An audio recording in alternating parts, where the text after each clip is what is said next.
거.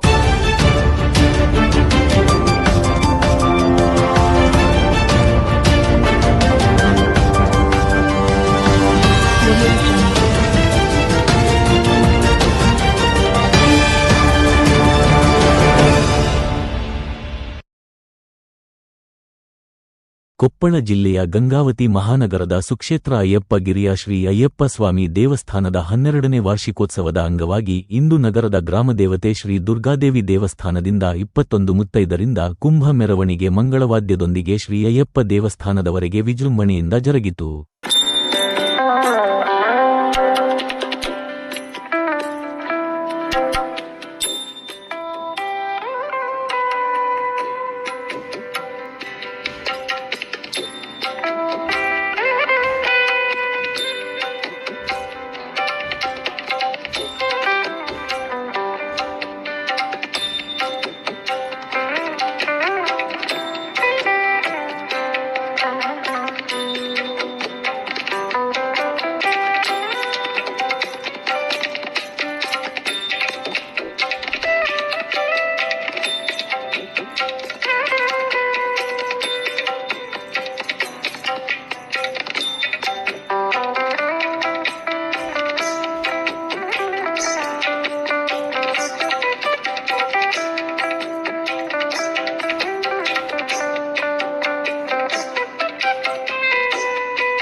ತೆಗಿಬೇಕಾ?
ಇವತ್ತಿನ ದಿವಸ ನಿಜಕ್ಕೂ ನಮ್ಮ ಅಯ್ಯಪ್ಪ ಸ್ವಾಮಿ ಹಬ್ಬದ ದಿವಸ. ಯಾಕಂದ್ರೆ 12ನೇ ವರ್ಷದ ವಾರ್ಷಿಕೋತ್ಸವ ಸಂದರ್ಭದಲ್ಲಿ ಈ ಕುಂಭಾಭಿಷೇಕದ ಕಾರ್ಯಕ್ರಮದಲ್ಲಿ ಈ ಜನರ ಎಲ್ಲಾ ಭಕ್ತಾದಿಗಳು ಪಾಲ್ಗೊಂಡು ಕೋಲಾಟ ಆಗಿರ್ಬೋದು, ಕಲಶ ಆಗಿರ್ಬೋದು, ಈ ಕಲಶೋತ್ಸವದಲ್ಲಿ ಪಾಲ್ಗೊಂಡ ಎಲ್ಲಾ ಭಕ್ತಾದಿಗಳು ಇವತ್ತು ಅಯ್ಯಪ್ಪ ಸ್ವಾಮಿ ಹಬ್ಬದಲ್ಲಿ ಪಾಲ್ಗೊಂಡು ಆ ದೇವರ ಕೃಪೆಗೆ ಪಾತ್ರರಾಗ್ತಾ ಇದ್ದಾರೆ. ಅದೇ ರೀತಿ ನಗರದ ಮತ್ತು ಗ್ರಾಮೀಣ ಪ್ರಾಂತದ ಎಲ್ಲಾ ಭಕ್ತಾದಿಗಳು ಇವತ್ತು ಕುಂಭೋತ್ಸವ, ನಾಳೆ ಕುಂಭಾಭಿಷೇಕ, ಈ ಎರಡು ಕಾರ್ಯಕ್ರಮಕ್ಕೂ ದಿಗ್ವಿಜಯವಾಗಿ ನಡೆಸೋದಕ್ಕೆ ಎಲ್ಲರೂ ಸಹಕರಿಸಬೇಕು, ಎಲ್ಲರೂ ಬರಬೇಕು, ಎಲ್ಲರೂ ಬಂದು ಈ ಹಬ್ಬದಲ್ಲಿ ಪಾಲ್ಗೊಳ್ಳಬೇಕು ಅಂತೇಳಿ ನಾನು ಮನವಿ ಮಾಡ್ತಾ ಇದ್ದೀನಿ. ಸ್ವಾಮಿಯೇ ಶರಣಮಯ್ಯಪ್ಪ. ಅಮರಾವತಿಗೆ ಒಂದು ಶುಭದಿನ. ಲೋಕರಕ್ಷಣೆಗಾಗಿ ನಮ್ಮ ಜಟ್ಟಿ ವೀರಪ್ರಸಾದ್ ಅವರು ಮತ್ತು ಅವ್ರ ಟೀಮ್ ಮಾಡ್ತಿರೋ ಈ ಕಾರ್ಯಕ್ರಮ ನಿಜವಾಗಲೂ ಶ್ಲಾಘನೀಯವಾಗುತ್ತದೆ. ಯಾಕಂದ್ರೆ ಇವತ್ತು ಇಲ್ಲಿ ನಡೀತಿರುವ ಈ ಜಾತ್ರೆ ನೋಡಿದ್ರೆ ಎರಡು ಕಣ್ಣು ಸಾಲದು. ದೇವರು ಅವ್ರಿಗೆ ಬಹಳ ಆಯುರ್ವೇದ ಕೊಳ್ಳಂತ ದೇವ್ರಿಗೆ ಬೇಡ್ಕೊತಿದ್ದಾರೆ. ಇದು ಲೋಕ ಕಲ್ಯಾಣಕ್ಕಾಗಿ ಮಾಡ್ತಿದಾರ. ಈ ಲೋಕ ಕಲ್ಯಾಣ ಹಿಂಗೆ ಒಳ್ಳೇದಾಗ್ಲಿ ಅಂತ ಹೇಳಿ ನಾ ಎಲ್ಲರಿಗೂ ಬೇಡ್ಕೊತಿದ್ವಿ. ಇವತ್ತು ಕೋಲಾಟ ಆಗ್ಲಿ, ಕಳಸ ಹೊರೋದಾಗ್ಲಿ, ಇವತ್ತು ಸುಮಾರು 2-3 ಸಾವಿರ ಜನಕ್ಕೆ ನಾವು ಅಲ್ಲಿ ಅನ್ನಪ್ರಸಾದನು ಏರ್ಪಾಡು ಮಾಡಿದ್ದಾರೆ. ಮತ್ತೆ ನಾಳೆ 5-6 ಸಾವಿರ ಜನಕ್ಕೆ ಅನ್ನಪ್ರಸಾದ ಏರ್ಪಾಡು ಮಾಡಿದ್ದಾರೆ. ಕುಂಭಾಕ್ಷ ಇರ್ತದೆ. ಎಲ್ಲರೂ ಬಂದು ದೇವರ ಕೃಪೆಗೆ ಪಾತ್ರ ಆಗ್ಬೇಕಂತ ನಾನು ಕೇಳ್ಕೊತೀನಿ. ಅಯ್ಯಪ್ಪ ಸ್ವಾಮಿಯ ಕುಂಭಮೇಳ ಇರೋದ್ರಿಂದ ಸಾರ್ವಜನಿಕರು ಎಲ್ಲರೂ ಸಹಕರಿಸಬೇಕು. ಎಲ್ಲರೂ ಅಯ್ಯಪ್ಪ ಸ್ವಾಮಿಯ ಪ್ರೀತಿಗೆ ಪಾತ್ರ ಆಗ್ಬೇಕು. ಎಲ್ಲಾ ವಿಜೃಂಭಣೆಯಿಂದ ನಡೀತಾ ಇದೆ ಮತ್ತು ಮಧ್ಯಾಹ್ನ ಅಲ್ಲಿ ದಾಸೋಹ ಇದೆ. ಎಲ್ಲರೂ ಬಂದು ಅಲ್ಲಿ ಊಟ ಮಾಡಬೇಕು. ಈಗ 12 ವರ್ಷ ಆಗಿರೋದ್ರಿಂದ ಪಂಚಲೋಹದ್ದು ಕೂಡ 18 ಮೆಂಟಲ್ ಮಾಡಿದೆ. ಹೆಂಗ ಅಯ್ಯಪ್ಪ ಸ್ವಾಮಿದ ಅಲ್ಲಿ ಶಬರಿಯಲ್ಲಿ ಏನ್ ನಡೀತಾ ಇದೆ ಆ ರೀತಿ ಕೂಡ ಇಲ್ಲಿ ನಡಿಬೇಕು ಅನ್ನೋದನ್ನ ಎಲ್ಲರೂ ಸಹಕರಿಸಬೇಕಂತಂದೇಳಿ ಅಂದು ನನ್ನ 2 ಮಾತು ಮುಗಿಸ್ತೀನಿ. ಬೆಳಗ್ಗೆಯಿಂದಲೇ ದೇವಸ್ಥಾನದಲ್ಲಿ ಚಂಡಿ ಹೋಮ ಹಾಗೂ ವಿವಿಧ ಧಾರ್ಮಿಕ ಪೂಜಾದಿ ಕಾರ್ಯಕ್ರಮಗಳು ನಿಯಮ ನಿಷ್ಠೆಯಿಂದ ಜರುಗಿದವು. ಈ ವೇಳೆ ದೇವಸ್ಥಾನಕ್ಕೆ ಬಂದಂತಹ ಭಕ್ತಾದಿಗಳಿಗೆ ಅನ್ನ ಸಂತರ್ಪಣೆಯನ್ನು ಏರ್ಪಡಿಸಲಾಗಿತ್ತು.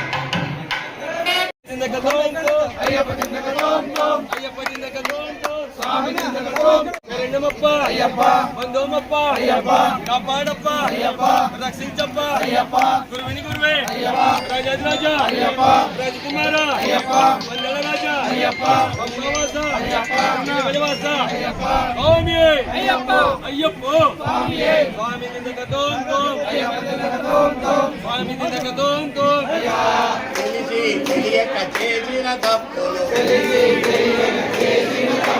తండ్రి ఓలే మన్నించు స్వామి నీవే శరణని వేడాము నీవే దిక్కని నన్నాము రావయ్య రావయ్య అయ్యప్ప దేవా అయ్యప్ప దేవా శబరిని విడిచి రావయ్యా గంగావతికి రావయ్యా కుంభాభిషేకం చేస్తాము అరవణ పాయసమిస్తాము అన్న గణపతితో రావయ్యా ಬಳ್ಳಾರಿ ಅಯ್ಯಪ್ಪ ಸ್ವಾಮಿ ದೇವಸ್ಥಾನ ಅಧ್ಯಕ್ಷರು ಮತ್ತು ಆ ನಿರ್ಮಾಣಕ್ಕೆ ಮೊದಲಿದ್ದ ಕಷ್ಟ ಬಿಟ್ಟು ಕಂಪ್ಲೀಟ್ ಮಾಡಿ ಇವತ್ತಿನವರೆಗೂ ಆ ದೇವಸ್ಥಾನವನ್ನು ನಡೆಸಿಕೊಂಡು ಹೋಗೋ ಜವಾಬ್ದಾರಿಯಿಂದ ನಡೆಯುವಂತ ನಮ್ಮ ಜಯಪ್ರಕಾಶ್ ಗುಪ್ತಾ ಅವರಿಗೆ ನನ್ನ ಹೃತ್ಪೂರ್ವಕ ವಂದನೆಗಳು ಅವರಿಗೆ. ಯಾಕಂದ್ರೆ ಆ ಕಷ್ಟ ನನಗೆ ಗೊತ್ತು, ಆ ಜವಾಬ್ದಾರಿ ಹೊತ್ತವರಿಗೆ ಗೊತ್ತದು. ಸ್ವಾಮಿ ಶರಣ. ದಿವಸ ಭಾಳ ಸಂತೋಷ ಆಗ್ತಾ ಇದೆ. ನಮ್ಮ ಅಯ್ಯಪ್ಪ ಸ್ವಾಮಿ ದೇವಸ್ಥಾನ ಗಂಗಾವತಿಯಲ್ಲಿ ಕುಂಭಾಭಿಷೇಕ ಆಗ್ತಾ ಇದೆ. ಅಂದರೆ 12 ವರ್ಷ ಸುಸೂತ್ರವಾಗಿ ಕಂಪ್ಲೀಟ್ ಮಾಡಿ ಇದೆಲ್ಲ ಮಾಡಿದ್ದಾರೆ. ಈ ಕಂಪ್ಲೀಟ್ ಮಾಡೋದು ಎಷ್ಟು ಪ್ರಾಬ್ಲಮ್ ಆಗಿತ್ತು, ಕಟ್ಟುವಾಗ ಏನು ಪ್ರಾಬ್ಲಮ್ಮು, ನಡೆಸುವಾಗ ಏನು ಪ್ರಾಬ್ಲಮ್ ಅಂತ ನನಗೆ ಗೊತ್ತು. ಯಾಕಂದರೆ ಬಳ್ಳಾರಿಯಲ್ಲಿ ಆ ದೇವಸ್ಥಾನ ನಡೆಸ್ತಾ ಇದ್ದೀನಿ, ಕಟ್ಟಿದ್ದೀನಿ. ಅದಕ್ಕೋಸ್ಕರ ನಮ್ಮ ವೀರಪ್ರಸಾದ್ ಅವರಿಗೆ, ಆಮೇಲೆ ವೆಂಕಟರಮಣ, ಈ ಬ್ಯಾಚು ಸಾಯಿಬಾಬು ಇವರೆಲ್ಲ ಬ್ಯಾಚ್ ಈ ದೇವಸ್ಥಾನ ಸಂಬಂಧಪಟ್ಟು ಎಷ್ಟು ಕಷ್ಟಪಟ್ಟಿದ್ದಾರೆ ನನಗೆ ಗೊತ್ತು. ರಿಯಲಿ ಇದು ಎಲ್ಲ ಅರ್ಥ ಮಾಡ್ಕೋಬೇಕು ಅಯ್ಯಪ್ಪ ಭಕ್ತರು ಅಂತೇಳಿ ನಾನು ಹೇಳ್ತಾ ಇದ್ದೀನಿ. ಯಾಕಂದರೆ ಈ ಅಯ್ಯಪ್ಪ ಕಲ್ಟ್ ಅಂತ ಹೇಳೋದು ಯಾವ ಜಾತಿಗೆ ಸಂಬಂಧ ಇಲ್ಲ, ಯಾವುದಕ್ಕಿಲ್ಲ, ಎಲ್ಲರಿಗೂ ಸಂಬಂಧ. ಈ ಅಯ್ಯಪ್ಪ ಮಾಲೆ ಹಾಕಿದ ಮೇಲೆ ನಾವೆಲ್ಲರೂ ಯಾವ ಥರ ಆಗ್ತೀವಿ ಅಂತೇಳಿ ಅಯ್ಯಪ್ಪನ ಅನುಗ್ರಹದಿಂದ ನಾವು ಅರ್ಥ ಮಾಡ್ಕೋಬೇಕು. ಇದು ಜಾತಿ ಮತಕ್ಕೆ ಯಾರಿಗೂ ಕನೆಕ್ಷನ್ ಇಲ್ಲ ಅಂತ ಒಂದು ಪದ್ಧತಿಯಲ್ಲಿ ಮಾಡಿದ್ದು. ಈ ಸೇವೆ ಮಾಡ್ತಾ ಇದ್ದಾರೆ. ಈ ಸೇವೆ ಮಾಡಿದ್ದು ಇವೆಲ್ಲ ಒಳ್ಳೆ ಹೆಮ್ಮೆ ಕೊಡಬೇಕು, ಅವ್ರಿಗೆ ಆದಷ್ಟು ಸಪೋರ್ಟು ಎಲ್ಲ ಸಿಗಬೇಕಂತೇಳಿ ನಾವು ಬಳ್ಳಾರಿ ಪರವಾಗಿ ಎಲ್ಲ ಅಯ್ಯಪ್ಪ ಭಕ್ತರ ಪರವಾಗಿ ಕೇಳ್ಕೊಂತ ಇವ್ರಿಗೆಲ್ಲ ಒಳ್ಳೆಯದು ಶುಭಕಾಮನೆ ಆಗಲಿ ಅಂತೇಳಿ ನಾವು ಎಲ್ಲರಿಗೂ ಪ್ರಾರ್ಥನೆ ಮಾಡ್ತೀವಿ.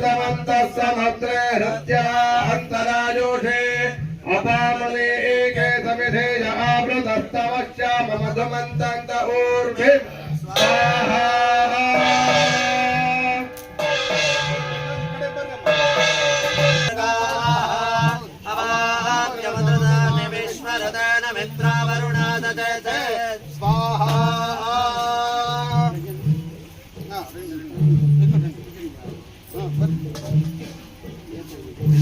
ಸಪೋರ್ಟ್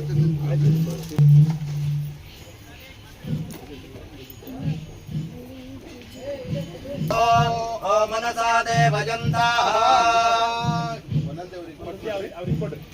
ओम तानः शिवा शर्करा सन्तु सर्वाः अग्निरेतश्चन्द्रगं हिरण्यम् अभ्यस्तम्भूतममृतं प्रजासो तत्संभरन्नुत्तरतो निदाय अधिप्रयच्छन् दुरिदिन्तरीयम् स्वादःपवस्व दिव्याय जन्मने साधुरिन्द्राय सुहवेतु नाम्ने वातुर्मित्राय वरुणाय वाजवे बृहस्पतये मधवाङ्कदाभ्यः हिरण्यवर्णां हरिणीं सुवर्णरजतस्रजां चन्द्रां हिरण्मयीं लक्ष्मीं जातवेदो महामः स्वाहा श्रियं स्वाहा ॐ चन्द्रां प्रभासां निशसां ज्वलन्तीं श्रियं लोके देवदत्तामुदाराम्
ಸ್ವಾಮಿ ಶರಣಮಯ್ಯಪ್ಪ. ಇವತ್ತು ಅಯ್ಯಪ್ಪಗಿರಿಯಲ್ಲಿ ಅಯ್ಯಪ್ಪ ಸ್ವಾಮಿಯ ಕುಂಭೋತ್ಸವ ನಡೆಯಿತು. ಹೆಣ್ಣು ಮಕ್ಕಳಿಂದ ತುಂಬ ಗಂಗಾವತಿ ಗ್ರಾಮದ ದುರ್ಗಾದೇವಿ ಗುಡಿಯಿಂದ 201 ಕುಂಭಗಳು ಮತ್ತು ಅಯ್ಯಪ್ಪ ಸ್ವಾಮಿ ವಿಗ್ರಹಗಳು ಎಲ್ಲ ಮೆರವಣಿಗೆ ಸಮೇತ ಭಜಂತ್ರಿ ವಾದ್ಯಗಳೊಂದಿಗೆ ಕೋಲಾಟದೊಂದಿಗೆ ಎಲ್ಲ ಹೆಣ್ಣುಮಕ್ಕಳು ಸೇರಿ ಭಜನೆಗೆ ಬಂದು ಎಲ್ಲ ಪೂರ್ಣ ಕುಂಭ ಇಲ್ಲಿ ತನಕ ಗುಡಿ ಹತ್ರ ತೊಗೊಂಬಂದು ಇಲ್ಲಿ ಹೋಮ ಹವನ ಮಾಡಿದರು. ಆಮೇಲೆ ಅಲ್ಲಿ ಪ್ರಸಾದ ವ್ಯವಸ್ಥೆ ಇದೆ. ಆಮೇಲೆ ಇದು ಪ್ರವಚನ ಮಾಡ್ತಾಯಿದ್ದಾರೆ. ಎಲ್ಲ ಹೆಣ್ಮಕ್ಳು ಬಂದು ಚೆನ್ನಾಗಿ ಮಾಡಿಕೊಟ್ರು. ಎಲ್ಲರಿಗೂ ಧನ್ಯವಾದಗಳು. ನಾಳೆ ಅಯ್ಯಪ್ಪ ಸ್ವಾಮಿ ಗುಡಿಗೆ ಕಳಸದ ಕುಂಭೋತ್ಸವ ಕಳಸ ಇಡ್ತಾರೆ ಮೇಲೆ, ಅದು ಕುಂಭೋತ್ಸವ ಕಾರ್ಯಕ್ರಮ ಇರುತ್ತೆ. ಅದಕ್ಕೂ ಕೂಡ ಹಳ್ಳಿಯಿಂದ ಬರೋ ಹೆಣ್ಮಕ್ಳು ಕೂಡ ಎಲ್ಲರೂ ಕೂಡ ಬಂದು ಭಾಗವಹಿಸಿ ಅಯ್ಯಪ್ಪ ಸ್ವಾಮಿ ಕೃಪೆಗೆ ಪಾತ್ರರಾಗಿ ಅವರ ಆಶೀರ್ವಾದ ಪಡ್ಕೊಂಡು ಹೋಗ್ಬೇಕಂತ ವಿನಂತಿ. ಅಯ್ಯಪ್ಪ ಸ್ವಾಮಿಯ ಪಾದಕ್ಕೆ ಪಡೆದ್ಬಿಟ್ಟು ಇವತ್ತಿನ ದಿನ ಒಂದು ಕುಂಭಾಭಿಷೇಕ ಅಯ್ಯಪ್ಪ ಸ್ವಾಮಿಗೆ ಇಟ್ಕೊಂಡಿರೋದ್ರಿಂದ ಇವತ್ತಿಗೆ ಈ ಒಂದು ಅಯ್ಯಪ್ಪ ಸ್ವಾಮಿಯ ದೇವಸ್ಥಾನ ಕಟ್ಟಿಬಿಟ್ಟು 12 ವರ್ಷ ಆಯಿತು. 12 ವರ್ಷದ ಒಂದು ಪ್ರಯುಕ್ತ ಇವತ್ತು ಸುಮಂಗಲೆಯರಿಂದ ವಿಜೃಂಭಣೆಯಿಂದ 251 ಕುಂಭ ಮಹೋತ್ಸವ ದುರ್ಗಮ್ಮ ದೇವಸ್ಥಾನದಿಂದ ಮತ್ತು ಅಯ್ಯಪ್ಪ ಸ್ವಾಮಿ ಗಿರಿವರೆಗೂ ತಲುಪಿದೆ. ಸುಮಂಗಲೆಯರೆಲ್ಲ ಸೇರಿಕೊಂಡು ತುಂಬ ಸಂಭ್ರಮದಿಂದ ವಿಜೃಂಭಣೆಯಿಂದ ವಾದ್ಯಗೋಷ್ಠಿಗಳೊಂದಿಗೆ ಎಲ್ಲರೂ ತುಂಬ ಅಷ್ಟು ದೂರದಿಂದ ತೊಗೊಂಬಂದಿದ್ದಾರೆ. ನಿಜವಾಗ್ಲೂ ಅವರಿಗೆಲ್ಲ ತುಂಬ ಧನ್ಯವಾದ ಹೇಳಬೇಕಾಗಿದೆ. ಇವತ್ತಿನ ಸಂಭ್ರಮ ನಿಜವಾಗ್ಲೂ ತುಂಬ ಚೆನ್ನಾಗೇ ಇರುತ್ತೆ. ಹೆಣ್ಮಕ್ಳಿಗೆ ಒಂದು ಖುಷಿ ಕೊಡುವಂತಹ ಸಂಭ್ರಮ ಇದು ಕುಂಭೋತ್ಸವ ಅಂದರೆ. ಆ ಒಂದು ಅಯ್ಯಪ್ಪ ಸ್ವಾಮಿಯ ಅನುಗ್ರಹ ಎಲ್ಲರ ಮೇಲೆ ಇರಲಿ ಅಂತ ಕಳಕಳಿಯಿಂದ ಬೇಡ್ಕೊತೀವಿ. ಸ್ವಾಮಿ ಶರಣಂ, ಅಯ್ಯಪ್ಪ ಶರಣಂ. ಅಯ್ಯಪ್ಪ ಸ್ವಾಮಿಯ 12 ವಾರ್ಷಿಕೋತ್ಸವದ ನಿಮಿತ್ತ 10, 11, 12 ಫೆಬ್ರವರಿ 2026 ಕುಂಭಾಭಿಷೇಕದ ನಿಮಿತ್ತ ಎಲ್ಲ ಪೂಜಾ ಹವನ ಕಾರ್ಯಕ್ರಮಗಳು ಆರಂಭ ಆಗಿದೆ. 2ನೇ ತಾರೀಕಿನಿಂದ 12ನೇ ತಾರೀಕಿನವರೆಗೆ ಪ್ರತಿನಿತ್ಯ ಗಣಪತಿ ಪೂಜಾ, ಪುಣ್ಯವಾಚನ, ರುದ್ರಾಭಿಷೇಕ, ರುದ್ರಹೋಮ ಹಾಗೂ ಅನ್ನಪ್ರಸಾದ ವಿತರಣಾ ಕಾರ್ಯಕ್ರಮ ನಡೆದತ್ತೆ. ಅದೇ ರೀತಿಯಾಗಿ ನಾಳೆ ದಿನ ಕುಂಭಾಭಿಷೇಕದ ಒಂದು ಮಹತ್ತರ ಘಟ್ಟ ಆರಂಭ ಆಗ್ತತೆ. ಇವತ್ತು ಗಂಗಾವತಿ ಆರಾಧ್ಯ ದೈವ ಶ್ರೀ ಚನ್ನಬಸವ ಶಿವಯೋಗಿಗಳ ಒಂದು ಕೃಪಾಶೀರ್ವಾದದಿಂದ ಹಾಗೂ ಗ್ರಾಮ ದೇವತೆ ದುರ್ಗಾದೇವಿಯ ಅನುಗ್ರಹದಿಂದ ಕುಂಭದ ಅಗ್ರೋದಕವನ್ನು 201ಕ್ಕೂ ಹೆಚ್ಚು ಮಹಿಳೆಯರು ಕುಂಭವನ್ನು ತಗೊಂಡು ಬಂದಿದ್ದಾರೆ. ಸ್ವಾಮಿ ಅವರಿಗೂ ಮತ್ತು ಅವರ ಕುಟುಂಬದವರಿಗೆ ಆಯುರಾರೋಗ್ಯ ಕೊಟ್ಟು ಆಶೀರ್ವದಿಸಲಿ, ಹಾಗೆ ಅವರ ಒಂದು ಮನೋಭಿಷ್ಟಗಳು ನೆರವೇರಲಿ ಅಂತೇಳಿ ಮನಸ್ಫೂರ್ತಿಯಾಗಿ ಸ್ವಾಮಿಯಲ್ಲಿ ಬೇಡಿಕೊಳ್ಳುತ್ತಾ, ಈ ದಿನ ಚಂಡಿ ಹವನ ಮಹತ್ತರ ಘಟ್ಟಕ್ಕೆ ಬಂದಿದೆ. ಈಗ ಚಂಡಿ ಹವನ ಪೂರ್ಣ ಆಗಿದೆ. ಈಗ ಇದಾದ ನಂತರ ಹರೇ ಶ್ರೀನಿವಾಸ ತಂಡದವರಿಂದ ಕೋಲಾಟದ ಕಾರ್ಯಕ್ರಮ ಕೂಡ ನಡೆದತ್ತೆ. ಹಾಗೆ ತದನಂತರ ಅನ್ನಪ್ರಸಾದ ವಿತರಣಾ ಕಾರ್ಯಕ್ರಮ ಕೂಡ ನಡೆದತ್ತೆ.